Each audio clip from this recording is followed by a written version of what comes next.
Welcome, everyone. Today we have the honor to have Gary Davidson from CASHFLOW. Today he's going to be talking about avoiding contractor disputes and mechanic liens. It's a super important topic that you should all be aware of. Please make sure you take notes because the information he's about to give us is going to be so critical for all of you to understand. So thank you very much, Gary, for joining us. If you would I'm like to writing introduce notes. yourself, I got anything to write notes? can you please introduce yourself, Gary, briefly? Yes, and we got a couple of people with microphones on, so if the people who have their microphones on could please turn their microphones off, that's going to give us a lot more opportunity for everyone to hear us.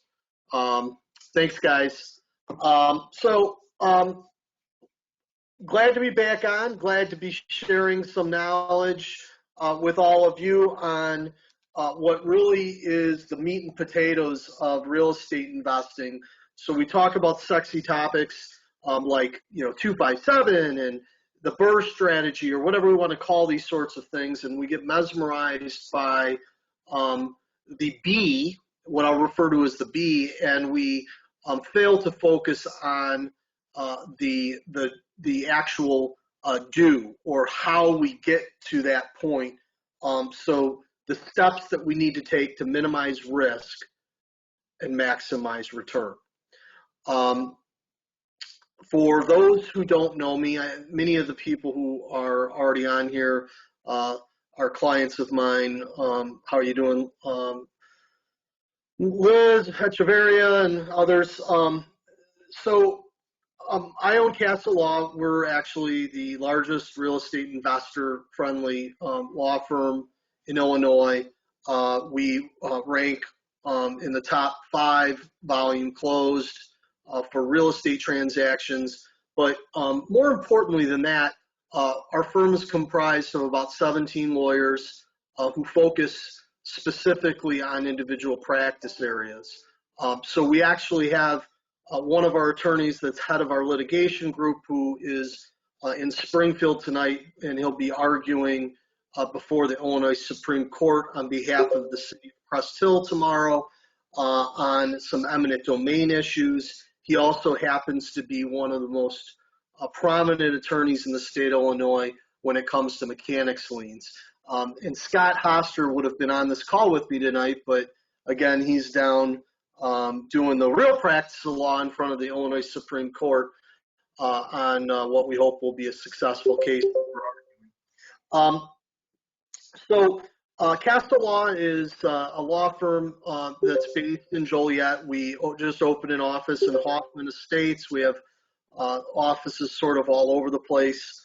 My primary role at the firm, I own the company, and I head up our real estate investment group and our real estate division. And insofar as that goes, I represent a lot of hedge funds, private equity groups, a lot of hard money lenders, banks, high net worth individuals, and then occasionally I play around with representing regular people such as those of us on this call tonight and myself.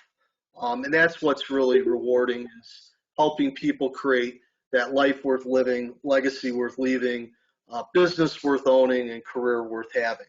So without further ado, let's just kind of walk through what we need to do to avoid contractor disputes. First and foremost, and I'm just going to take this in order, we need to, when we're engaging with a contractor, and I'm assuming most people here are going to be the owner representing the contractor, but for those of you who are the contractor, many of these things that I'm going to mention are going to be applicable to you as well. What I see most often is disputes where an owner or a contractor will call our office and they will say, this person ripped me off, they stole money from me, they didn't do the project right. And then the next question I have for them is, can I see your contract? And Oftentimes the response is, well, the guy came over and I asked him how much it would be to rehab the property, and he told me $40,000, and I said, okay. Well, certainly that is a contract, but we haven't clearly defined the scope, and we haven't clearly defined what it is that's going to be done. Are we going to replace furnaces? Are we going to replace water heaters? Are we putting in carpet? Are we putting in tile? Are we replacing the cabinets? Are we painting them?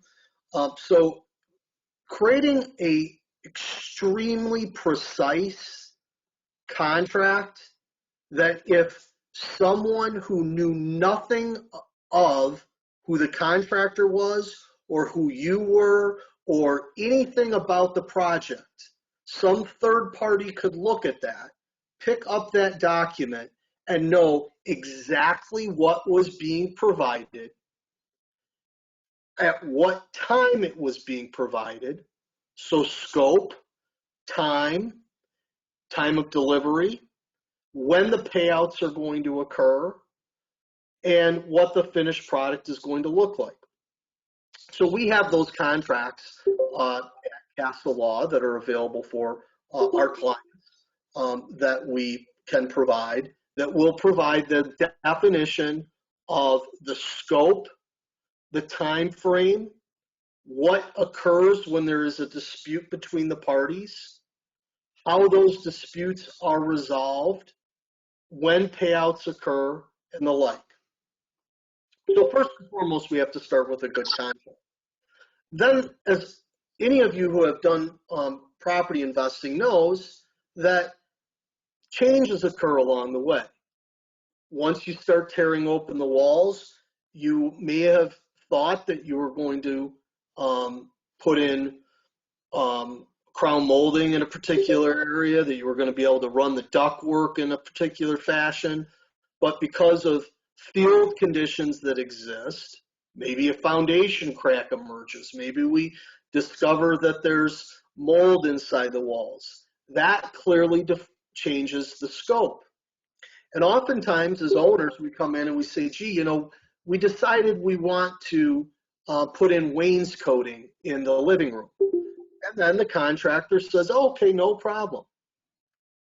And a change order doesn't get executed. Now, a change order, for those of you who don't know, it's just a written document that says, put in X linear feet of wainscoting, you know, what is the scope of what we're doing, and what's the cost. And those particular change orders have to be signed by both parties. And the original contract's going to say that if a change order is not agreed to and signed, then the contractor doesn't have to do the work, and concurrently, you don't have to pay for that work. So defining scope and preparing a good contract is extremely important. But even before that, we need to pre-qualify our contractors. So by pre-qualifying our contractors, we need to ask if they're licensed, if they're bonded, if they're registered with the city. Are they going to pull the permits? And then you need to confirm that they do pull the permits and that the permits are closed out before you make your final payment to them. With respect to mechanics liens, many of you may not be aware that if you pay a contractor, so if we hire ABC contractor, an ABC contractor uses a plumber, they use an electrician, they use a drywaller, they use a carpet person, they have a material supply person.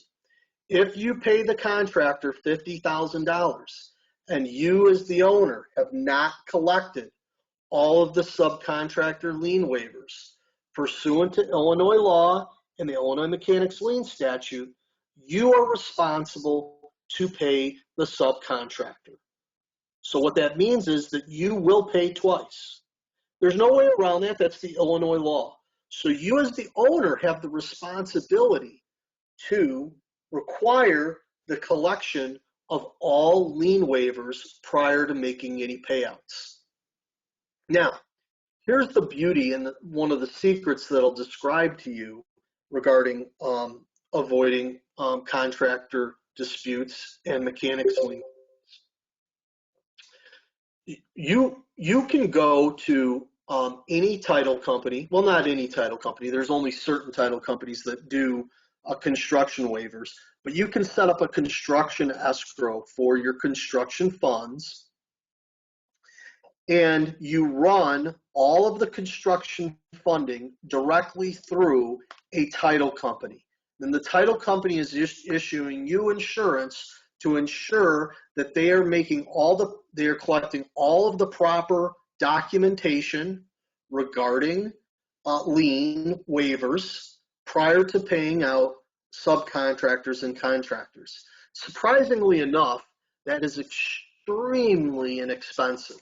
And when I say extremely inexpensive, what I mean is this cost for CASHFLOW customers, we've negotiated down, I think it's down to like $200 or $300. They take care of all of that for you.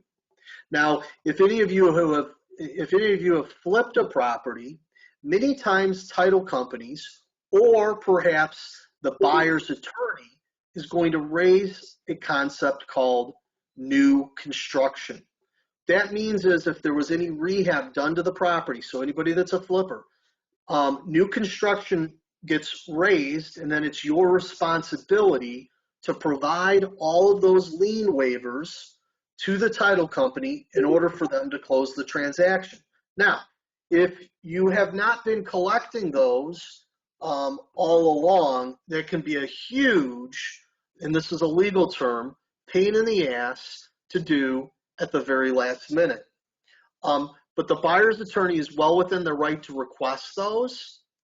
And if you don't have them, chasing people down that either have not been paid or have been paid is very difficult, because obviously someone that's been paid, they're not motivated to provide it. Someone who hasn't been paid certainly is not going to be motivated to provide those lien waivers.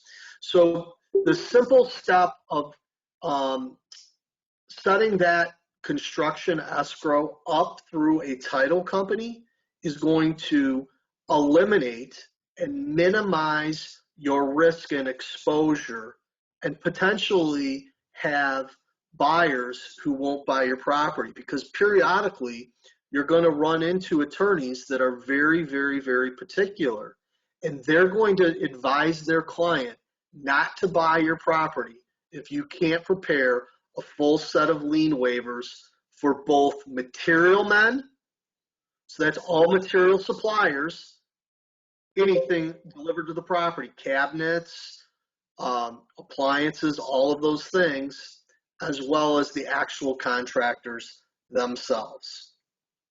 Now, one of the ways that you can avoid or ensure that the subcontractor is paid, because one of, the great thing about contractors is, at least for us lawyers, is lawyers used to have the worst reputation in the world, but along came contractors, and we moved up on the ladder of respectability, because contractors fall below us. And what is the most common thing we see with contractors, especially when it comes to these small investment properties? It's borrowing Peter to pay Paul. I come out of the huge commercial world where we're building Bass Pros and IKEAs and strip centers and malls, and we're dealing in the hundreds of millions of dollars. And in that regard, contractors are well collateralized. They've got bonds. They have the ability to float funds. But when we're dealing with small rehab projects, just by its very nature, because the margins are very, very tight, we're not able to hire the most sophisticated of contractors oftentimes. We're not able to hire the contractors that have large overhead and ability to carry, because the cost for those types of companies becomes cost prohibitive. So by its very nature, we have to hire many times basically the guy that's working out of the back of his pickup truck. Well, what happens when you hire the guy that works out the back of his pickup truck? Maybe a very nice guy, but he's not terribly sophisticated. So he's not he's going to be constantly collecting money from his current project to pay the subcontractors for projects that are 2 and 3 people old now. So one of the ways to do that is when we can find out who these subcontractors are at the beginning of the project, before things get hairy, we can issue joint checks. So if you have a payout for after your roughs are completed for plumbing and electrical, issue joint checks to the general contractor and to the subcontractor to ensure that that subcontractor is paid.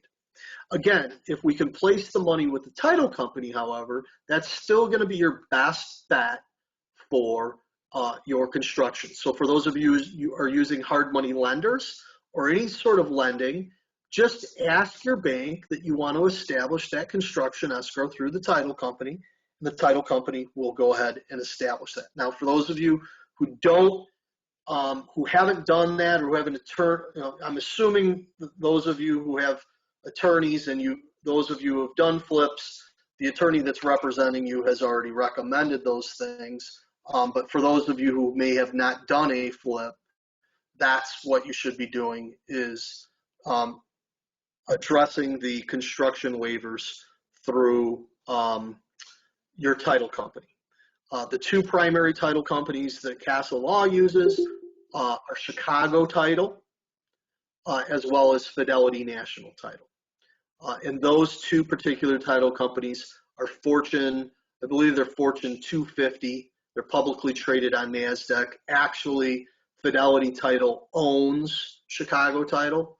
Most of the title companies that exist in the Chicagoland market are part of the Fidelity Title group of families. So they just brand the title companies differently for market share. But First American is another major title company. They also will have a construction department. Old Republic has a construction department. Some of your smaller one-off title companies that aren't well collateralized, your smaller branded title companies that are owned by individuals, they won't have the financial backing to do that. So creating the agreements on the front end, on having well spelled out scope, well spelled out time frame for delivery, penalties for not delivering the product on time, for delays in the construction. Right now we're faced with I'm having a lot of problems coming to the office right now because of the cost of lumber.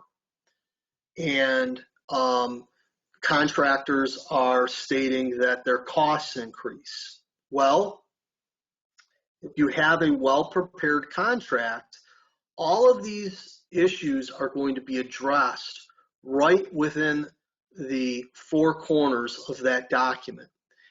It will specifically say what occurs if there is a change in the cost of product. Sometimes we can write it where it's a set price regardless of change in cost. Sometimes it says if there's an adjustment in cost by more than 20%, the contractor can increase those costs and pass those on to you. So it's extremely important to have that contract in place. Now that we've talked about the importance of having, number 1, a contract, number 2, collecting those lien waivers, and number 3, how to pay out those contractors to avoid the mechanics liens, let's talk for a moment about what happens in the event that there is a mechanics lien claim filed. What most people do not realize, and what most contractors think, is that a mechanics lien will prevent a closing, that it is a way for the contractor to essentially hold a owner hostage. And there are multiple ways to prevent or close without paying the contractor if there is a material dispute.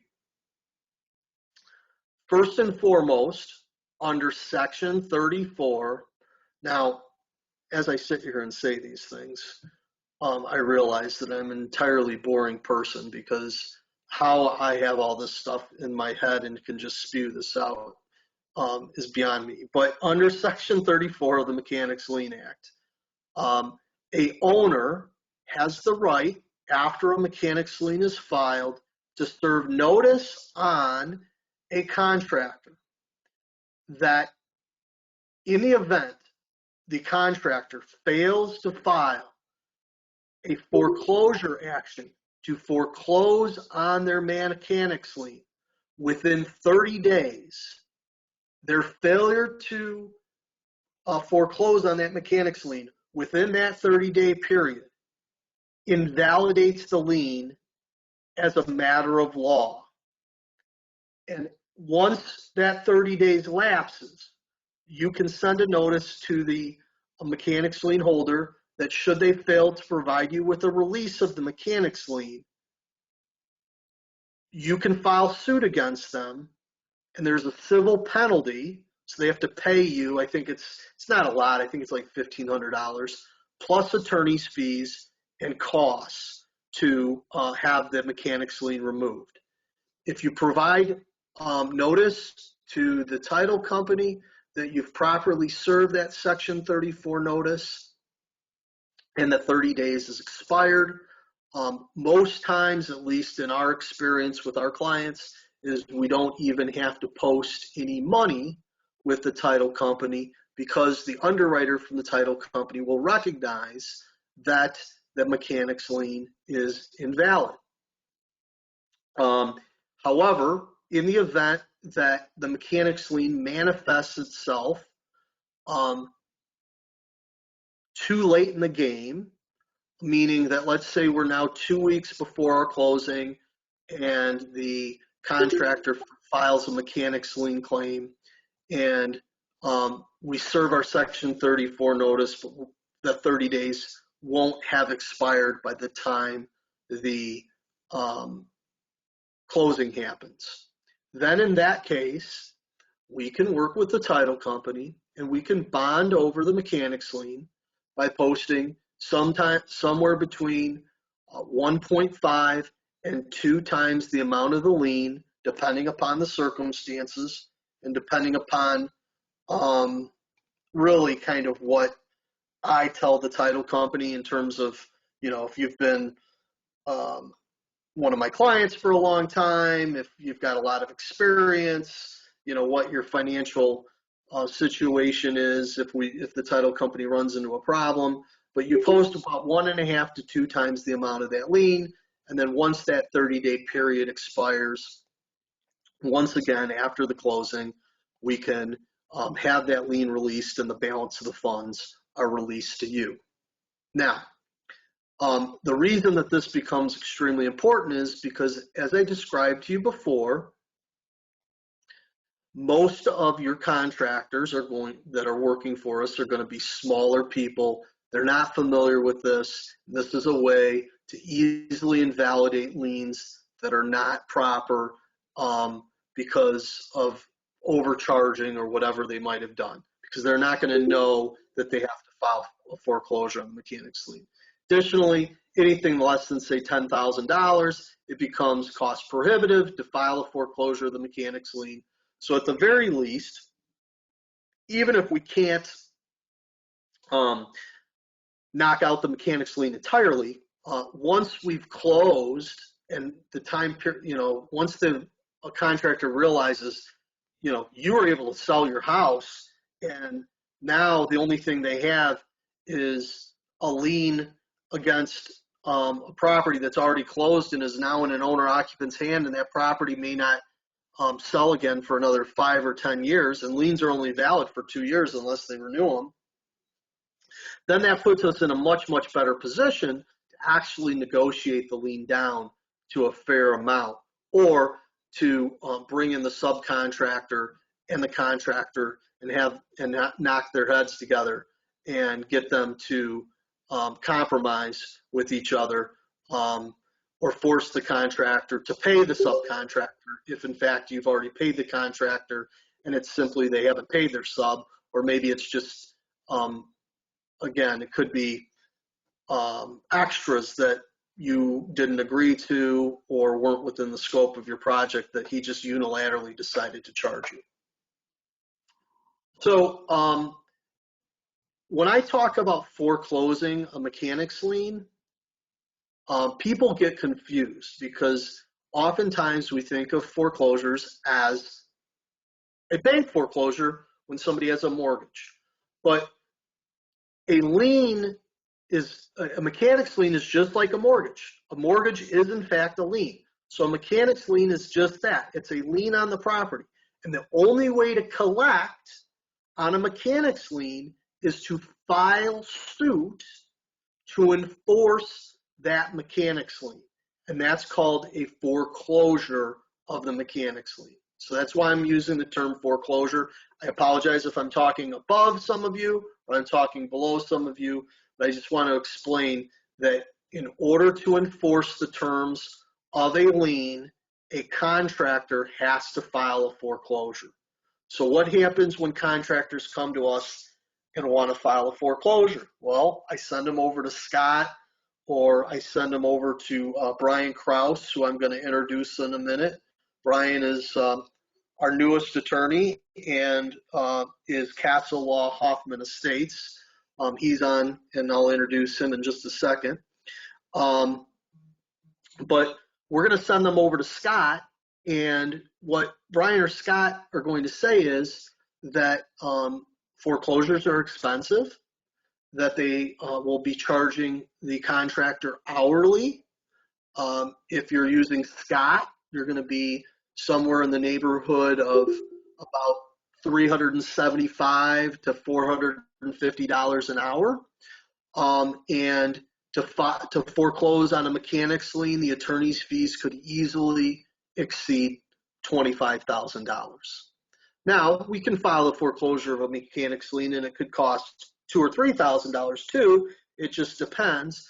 But when a contractor comes to an attorney, and I'm just using my office as an example, and the attorney says that they're going to charge them $2,000, $3,000, $4,000, $5,000 to foreclose on their $2,000, $3,000, $4,000, $5,000 mechanics lien, most contractors are going to scratch their head and wonder, well, gee, that doesn't seem like a very good investment.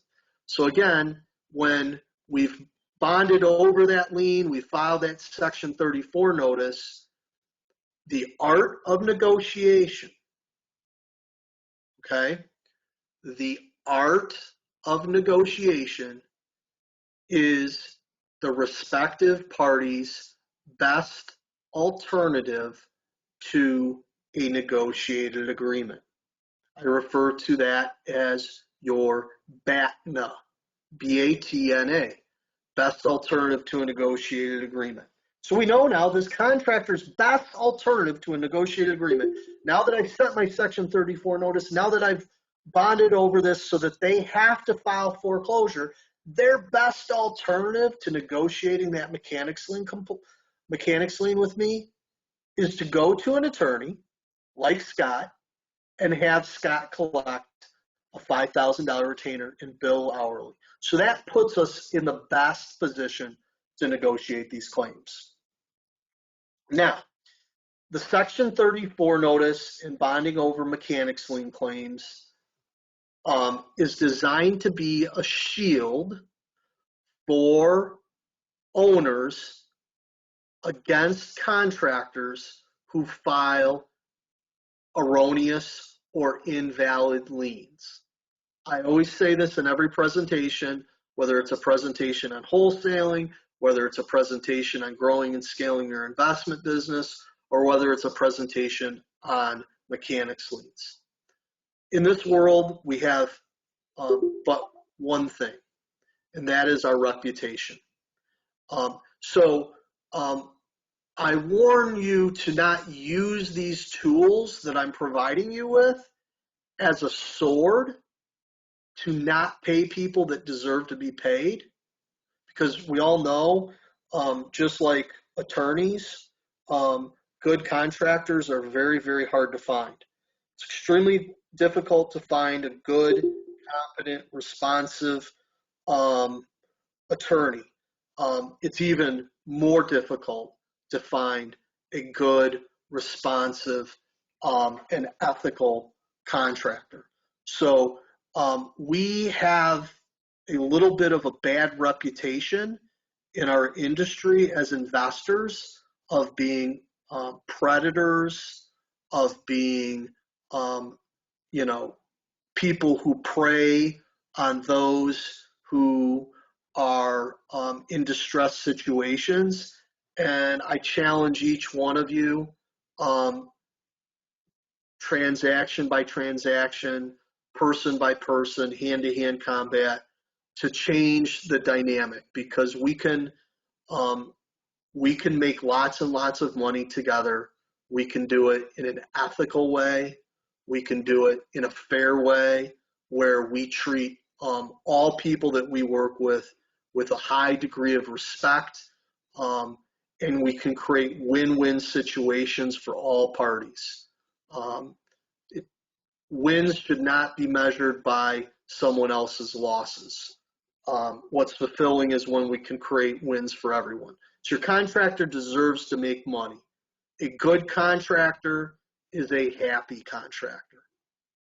And a happy contractor is a contractor who's been paid for the work they did. So the next time you have a problem with your contractor, I want you to walk into your bathroom and I want you to look yourself in the mirror. Or when you have a problem with anybody for that matter, and consider the following. Did I do everything that I needed to do to minimize risk and to maximize return for myself? Because if you didn't create that foundation, you didn't have that contractor, you didn't tell everybody exactly what the expectations were for time, delivery, and for the finished product, then you share in the responsibility for how these projects fail. Almost to a T, and I've been doing this for 25 years, most of the investors who fail in this specific area. It's not on identifying properties. It's not having a great buyer's list. It's not sending to probates. It's not being the best person that can seek out properties that are coming out of bankruptcy. It's not sourcing properties. It's not even managing properties. It's in the construction and calibrating expectations properly in order to minimize your risk and maximize your return. Now, I want to spend about 10 minutes with my colleague, Brian, if he is on, or did he have to get off? I'm looking for him. Brian is on. Okay. I want to spend about 10 minutes with Brian. This is going to be a little special part of this that you guys weren't expecting. Brian represents more investors in the Chicagoland area doing evictions and this sort of stuff than anybody. And I want to have him give you guys a brief 10-minute overview of where we're at on the eviction moratorium in Illinois, as well as recent changes to the Chicago landlord-tenant ordinance and what you guys should be thinking about with respect to that. While Brian's talking, Hugo, do you have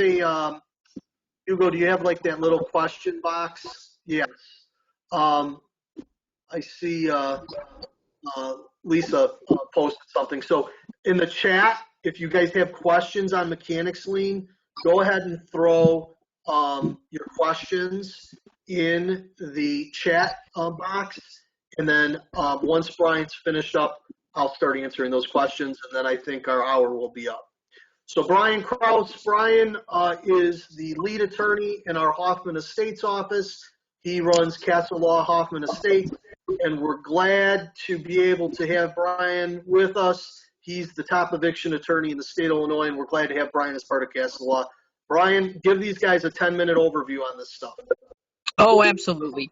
Well, first of all, Gary, thank you for having me. Before I continue, can everybody hear me okay? Yeah, we can hear you perfect. Okay, excellent. I apologize for the way in which I'm coming to you with, for this presentation. I actually just got out of a Hoffman Estates building violation hearing, so do forgive me. I'm in my car, but I as long as everyone can hear, I think that's just fine.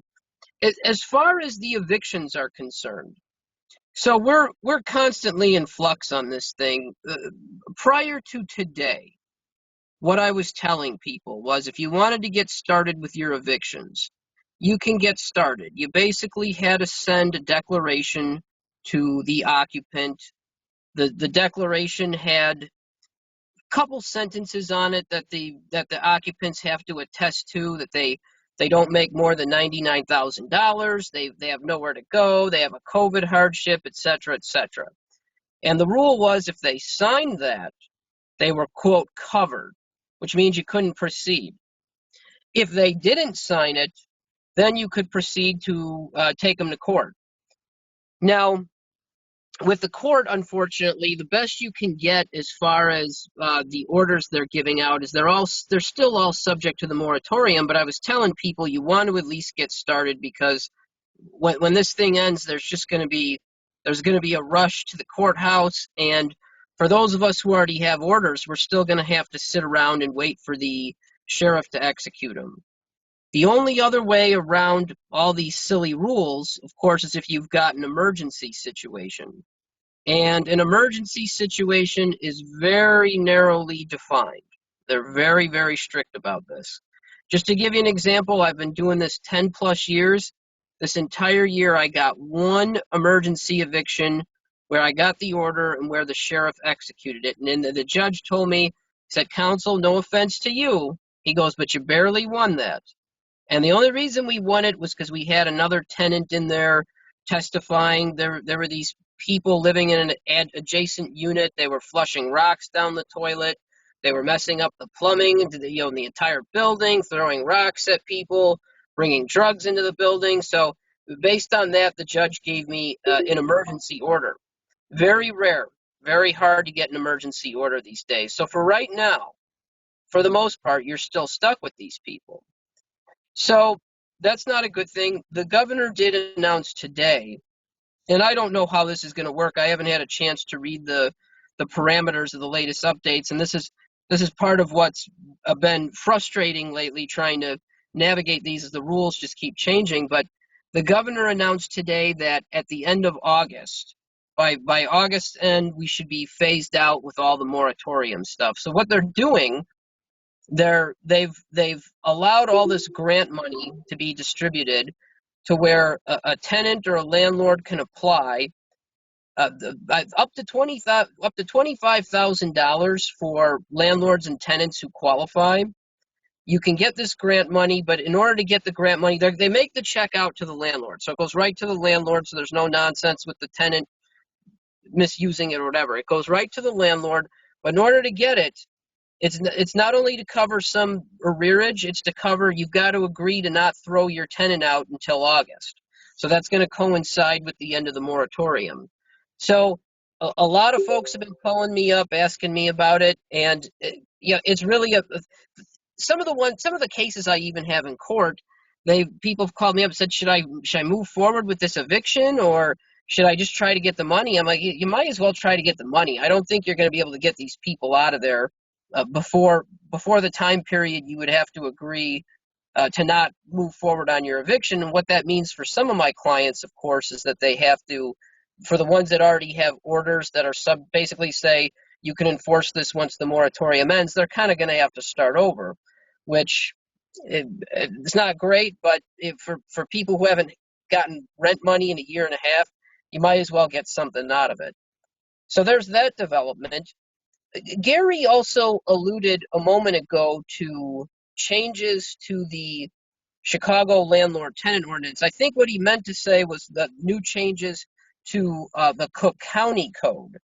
So, as a lot of you know who have property in Chicago, there's a very onerous law that governs tenancies. It's called the Chicago Residential Landlord Tenant Ordinance.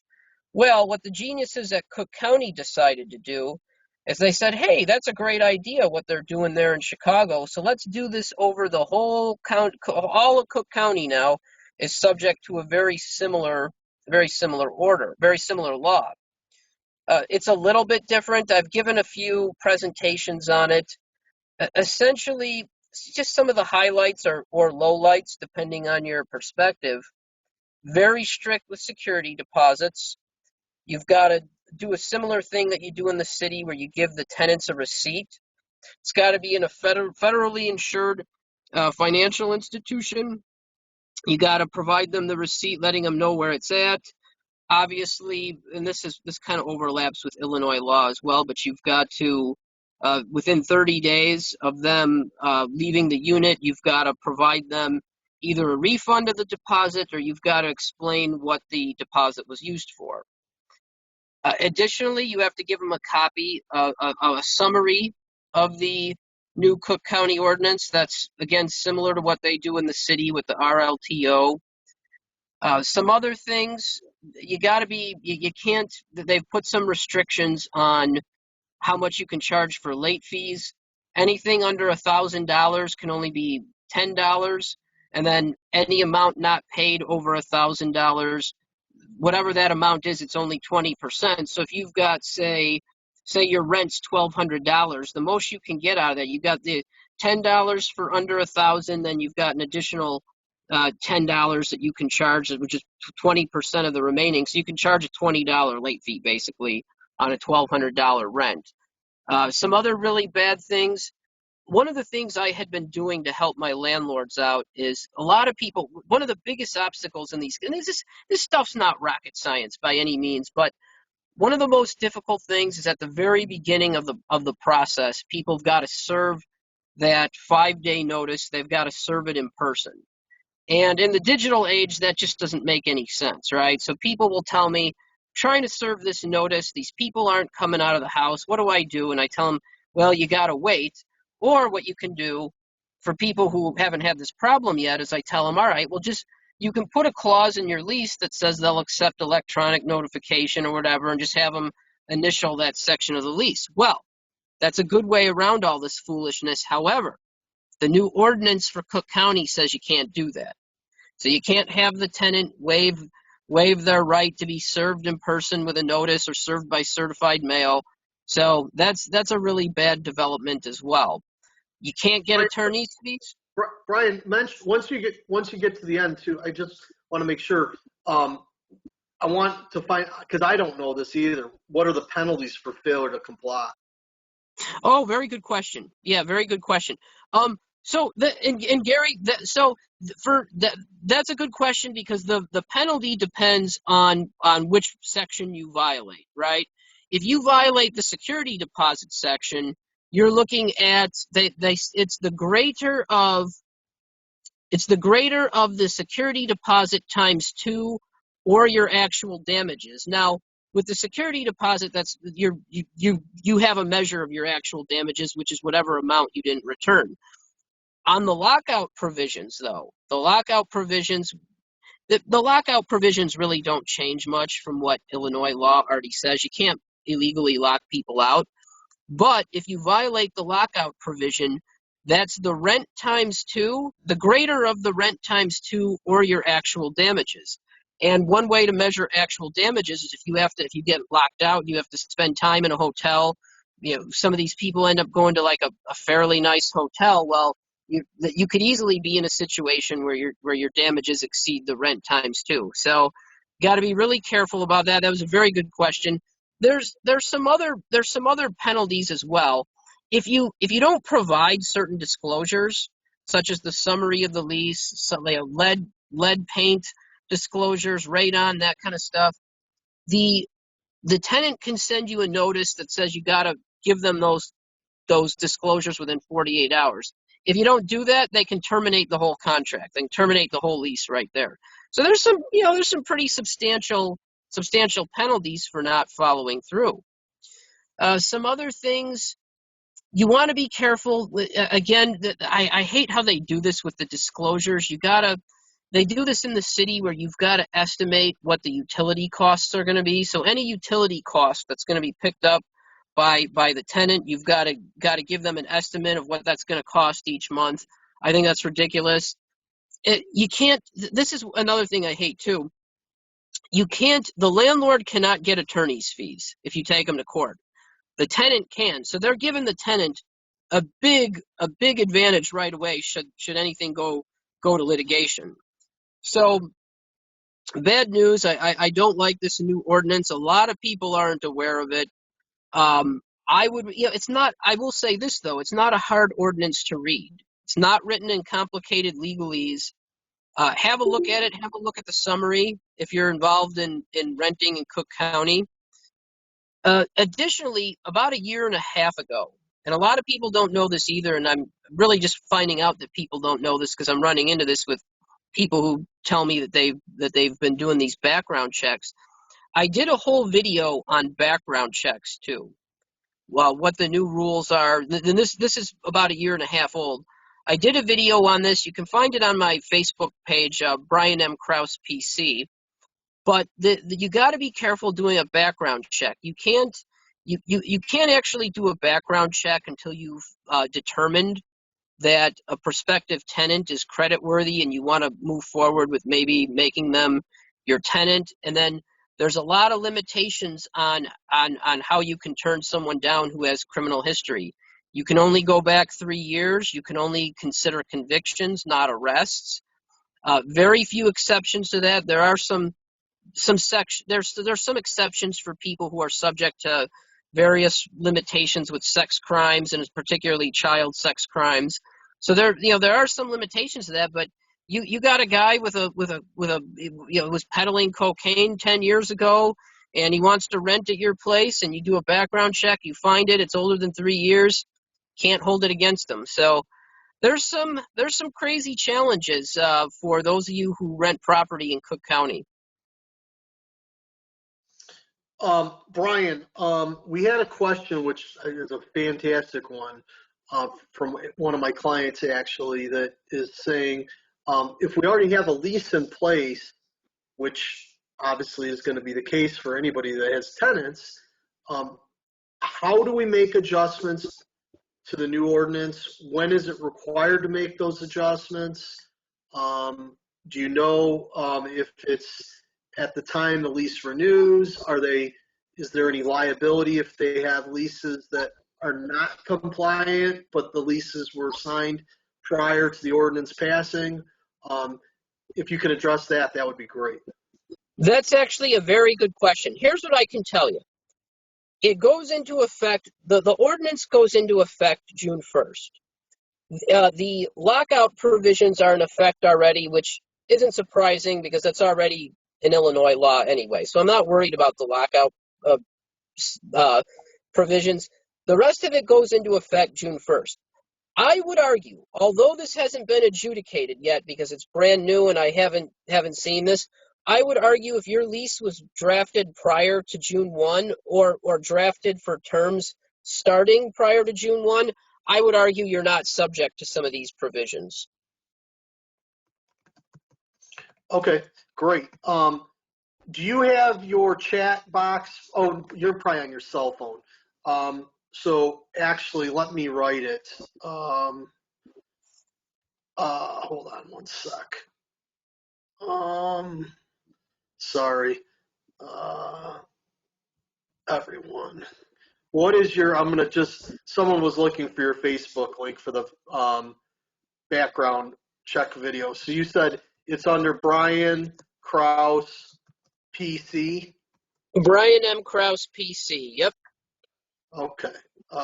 So if you do a search for Brian M. Krause PC, I just put that in the chat box. If you do a search for that, that will work out perfectly. Thanks, Brian. So guys, just to summarize the mechanics lien stuff, nobody likes mechanics liens. They're a challenge for everyone involved in a construction project. Property owners want the job to go smoothly. They want to minimize the project costs and obviously keep their titles clear. Now, conversely, the people who are actually improving the property, that's the contractors, the subcontractors, and suppliers, they feel the same way. They'd rather get paid on time and move on to the next job. So everyone wants to avoid the hassle of filing that mechanics lien or trying to get it released. So again, pre-qualify the general contractor, put them through that very rigorous pre-qualification progress, research their past payment practices, discuss with them what steps they make to make sure all sub-tier parties get paid, so all the subcontractors get paid, check into their other jobs that they've been the prime contractor on, ask for referrals. This will give you some insight on how their organization works and whether they're likely to miss a payment to a subcontractor. Require them to, at the onset of the project, give you a preliminary notice of what subcontractors and suppliers they're going to use. That allows you to keep track of all the people that are working on the job that need to get paid. It helps you ensure that payments occur on time to each party on the project. Because again, if you pay the contractor, you get sued, you go to court and say, hey, I paid ABC. The judge is going to say, I don't care that you paid ABC. It's a valid lien by the subcontractor. That is a legal requirement. You have the responsibility to make sure the subs are paid. Make sure that conditional lien waivers or partial lien waivers are collected at each time there's a payout. Make it clear that they have to submit those at the beginning. That's all within this Castle Law contract, that they must submit those lien waivers in order to get their payments. It's a fair practice for every party on a project. Subcontractors should be happy to provide those because they only have to provide them when a payment is received. You don't have to familiarize yourself with any of this stuff if you use that title company. And then finally, protect everyone by issuing joint checks. It's a great way to avoid mechanics liens and prevent double payments when it's paid by a joint check. All parties need to endorse it before before it can be deposited. And then finally, final lien waivers. Once the project's over, you want to do your final lien waivers, and then in your contract that you write, the one thing that I didn't touch on, and then we can finish up, is you can put in a holdback for punch list items, say 5% of the project or 2% of the project, depends on the total scope. I mean, again, when I was doing commercial stuff, we were doing $100 million projects, so 5% of 100 million is different than 5% of 40,000. But that punch list thing can be very, very helpful, and holdback can be very, very helpful because when we go to flip these properties, how often have you guys flipped a property where the home buyer's inspector comes through and they come up with like 50 different things that were within the original scope? GFCI outlets that don't trip, all sorts of different things that were within your scope. If you paid the contractor in full, it's super hard to get them back out to do those punch list items. So I know I have a lot of clients that will actually use a home inspector to inspect the property once the contractor is finished. And then they'll pay for that home inspection. I recommend George Wyatt. For those of you who know George and Tina Wyatt, George Wyatt's a great home inspector. And what George will do is when you're completed with your project, you have that home inspection done, and when you go to flip or sell this property, you can actually have that home inspection sitting right on the counter, And the home inspection is going to be clean because you're going to fix everything from the home inspection, and George can take that off. So when you go to sell this property, especially now because inventory is very short, we can avoid the buyer going out and getting their own home inspector. And again, the goal in real estate is we want to minimize risk and maximize return. We want to control our variables. So if you have that home inspection, you say, hey, we've already had this home inspection and we're willing to give you this home inspection. No cost to you. It's going to save you $500. They can look at that. We've seen a lot of people that are waiving the home inspection because they're like, well, we already had this home inspection done by a licensed bonded contractor. So now we don't have to have one done. And there's two reasons that contracts fail for the most part when we go to sell these assets. Number one is the home inspection. Number two is going to be financing. So if we can eliminate one of those variables, you're going to go a long way to making sure that you're delivering a consistent product consistently. That's how we can make sure that we're hitting our numbers and we're selling these properties on time, and you avoid all those holding costs from these properties falling through where you have multiple contracts that get canceled because the buyer gets skittish when they get that home inspection.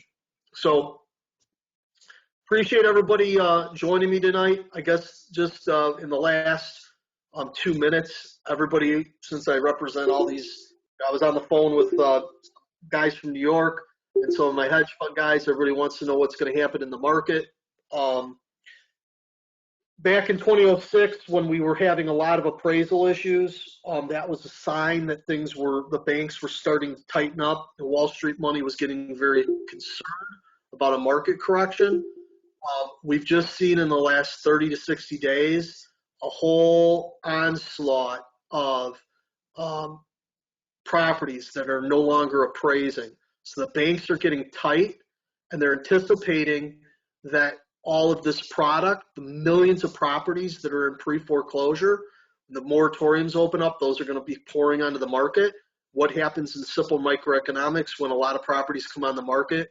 Prices decrease dramatically, because if there's more product than there is available buyers, that decreases prices. Prices are being driven up right now because we don't have any product.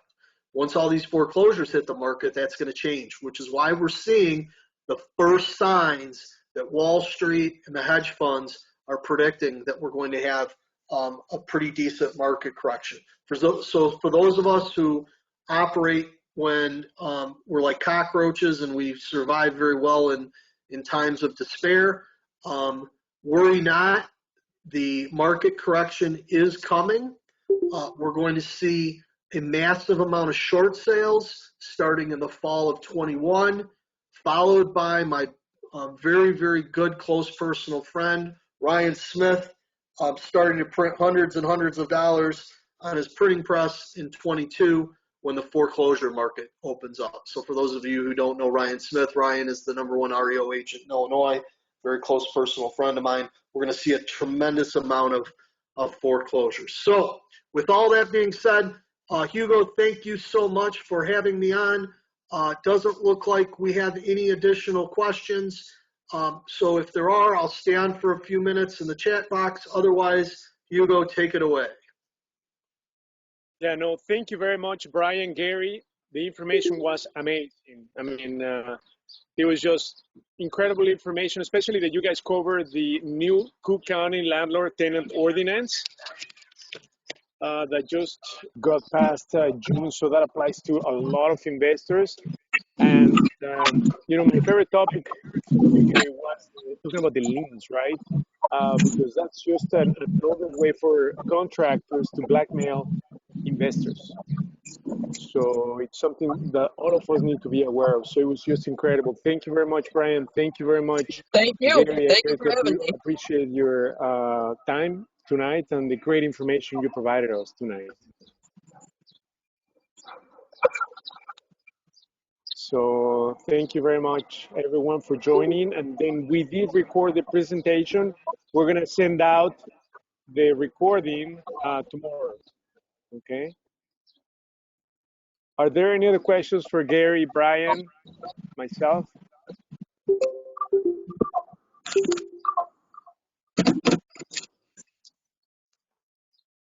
Please make sure that you reserve your spot for our monthly event at the end of the month. It's a Sunday.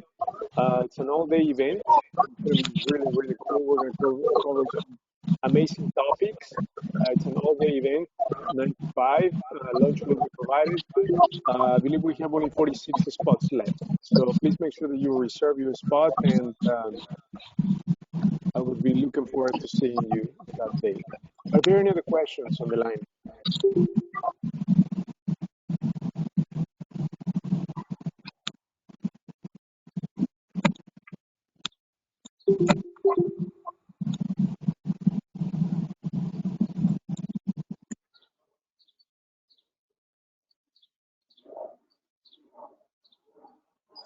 Is there anything else you would like to share, Gary? A last tip of advice to our audience tonight?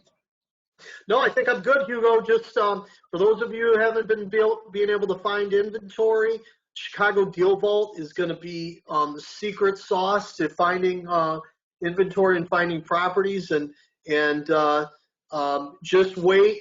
The onslaught is coming this fall and going into 2022. Don't buy for the sake of buying. If you can't find properties that don't meet your criteria, just wait. They're going to be coming. And Hugo, thanks so much.